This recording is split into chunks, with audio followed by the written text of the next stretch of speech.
కోరాడ విజయ్ కుమార్ ఆపదలో ఉన్నాను అనే మాట వినిపిస్తే చాలు అక్కడ వాలిపోతారు. తోచిన సాయం చేస్తారు.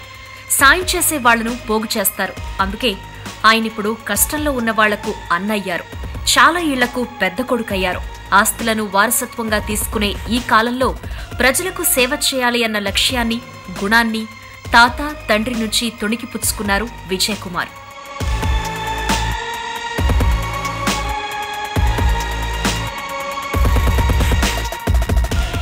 కోరాడ ఫౌండేషన్ ఏర్పాటు చేసి చాలా మందికి అండగా ఉంటున్నారు.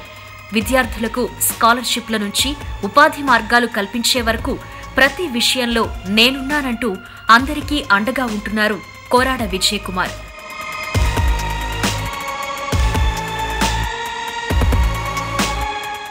సమాజమే కుటుంబం అనుకునే వ్యక్తి ఆయన.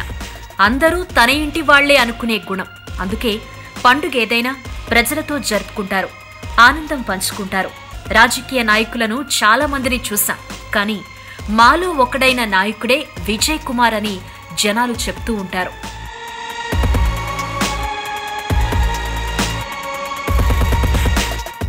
రెండుసార్లు కార్పొరేటర్గా పనిచేసిన కోరాడ విజయ్ కుమార్ జనాల కష్టాలను దగ్గర్నుంచి చూశారు.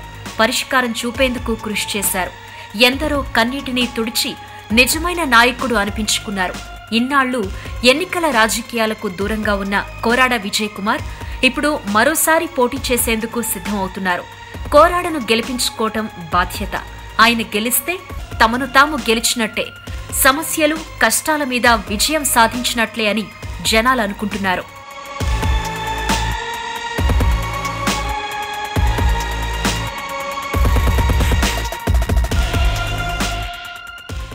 ఈ వీడియో మీకు నచ్చినట్టయితే లైక్ చేయండి, షేర్ చేయండి. మరిన్ని ఇంట్రెస్టింగ్ వీడియోస్ చూడడానికి మా ఛానల్ కు తప్పక సబ్స్క్రైబ్ అవ్వండి.